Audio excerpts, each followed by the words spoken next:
सुप्रभात। जय श्री कृष्ण। श्री कृष्ण को प्रत्युत्तर देते हुए अर्जुन कहते हैं कि इन गुरुजनों को, पितामह को, धृतराष्ट्र के पुत्र जो कि मेरे आत्मीय रहे हैं, इन सबको मारकर मैं जीने की इच्छा कदापि नहीं कर सकता। हे कृष्ण, इन सबको मारने से तो अधिक श्रेयस्कर है कि मैं इस संसार में भिक्षा मांगकर अपने जीवन का यापन करूं। मुझे इस संसार में भिक्षा के माध्यम से जो कुछ प्राप्त हो जाए, मैं संतोष पूर्वक उसके माध्यम से अपना जीवन यापन करना अधिक श्रेयस्कर समझता हूं, बजाय इन सबको मारने के। इसी क्रम में अब अर्जुन आगे जिस श्लोक को कहते हैं, हम ये कह सकते हैं कि वह श्लोक, अर्जुन का वह वाक्य इस गीता उपदेश की नींव है। यदि अर्जुन ने यह वाक्य न कहा होता तो शायद हम आज गीता को इस स्वरूप में न जान पाते। यह गीता के उपदेश की नींव है।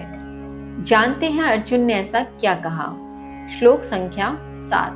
कार्पण्य दोषोपहत स्वभावः पृच्छामि त्वां धर्म सम्मूढचेतः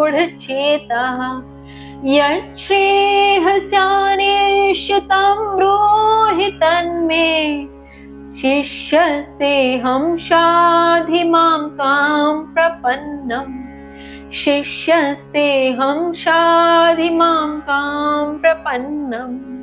अर्जुन कहते हैं, कृपणता, दुर्बलता से ग्रस्त स्वभाव वाला, मोहग्रस्त हृदय से मैं तुमसे धर्म के विषय में पूछता हूं।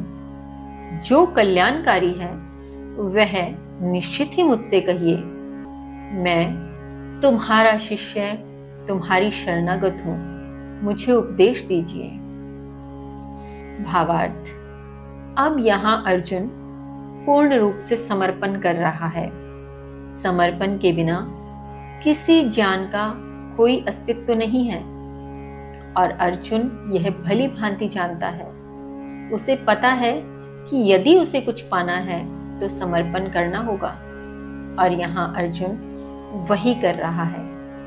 अर्जुन ने अब अपने सभी विषाद कह डाले हैं, अपने मन के सभी कोर उसने कृष्ण के सामने इस प्रकार खोल दिए हैं कि उसके भीतर अब शेष कुछ भी नहीं।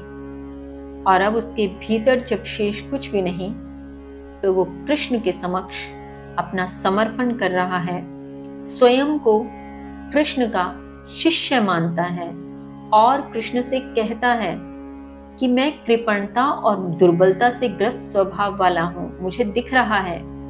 मैं यहाँ मोह से ग्रस्त हो रहा हूं, यह भी मैं देख पा रहा हूं।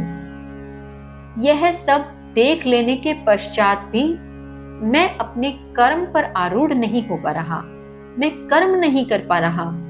मेरा हृदय यह जानते हुए भी कि यह मोह है, तत्पश्चात भी कर्म करने के लिए मुझे बाध्य नहीं कर रहा, कर्म करने के लिए मुझे प्रेरित नहीं कर रहा। तो हे कृष्ण, जो भी कल्याणकारी है तुम मुझसे कहो, मैं स्वयं को तुम्हारा शिष्य कहते हुए तुम्हारी शरणागत होता हूं और तुम मुझे उपदेश दो।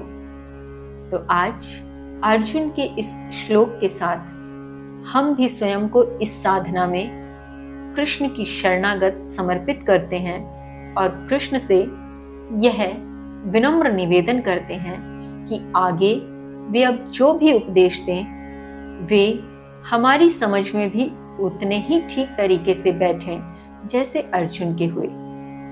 वे हमें भी उतने ही अच्छे से समझ में आए जैसा अर्जुन के साथ हुआ।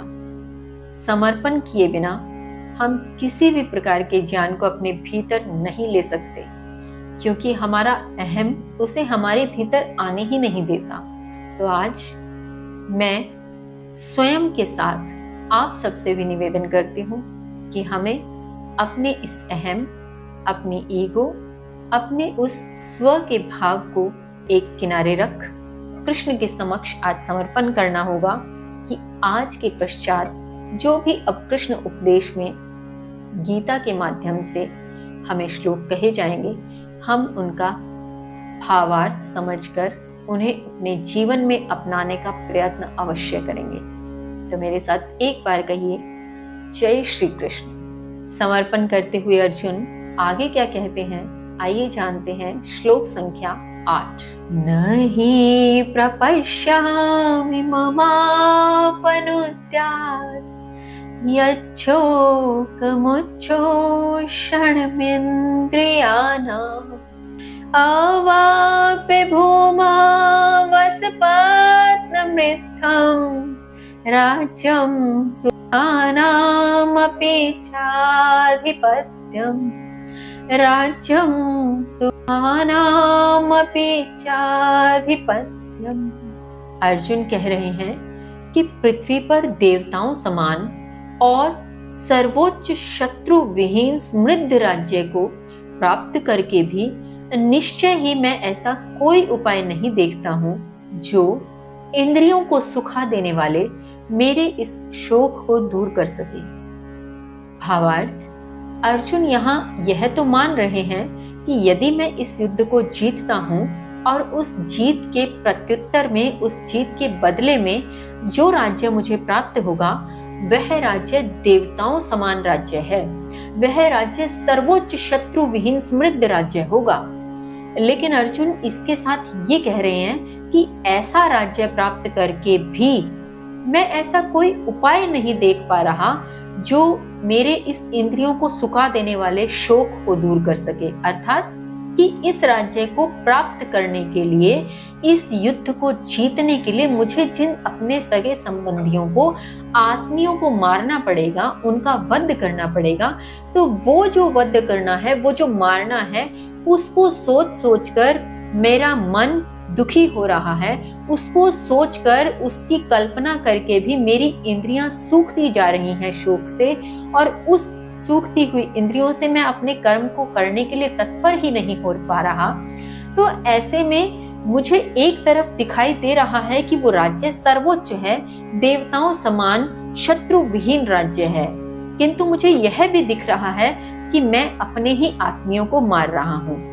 तो अपने इन आत्मियों को मार देने के बदले जो मुझे इंद्रियां मेरी सूख रही हैं, जो मुझे शोक हो रहा है, उस शोक पर वो सर्वोच्च राज्य भी अपना स्थान नहीं दिखा पा रहा, अपना महत्व नहीं दिखा पा रहा कि मैं इस युद्ध को करने के लिए तत्पर हो सकूं।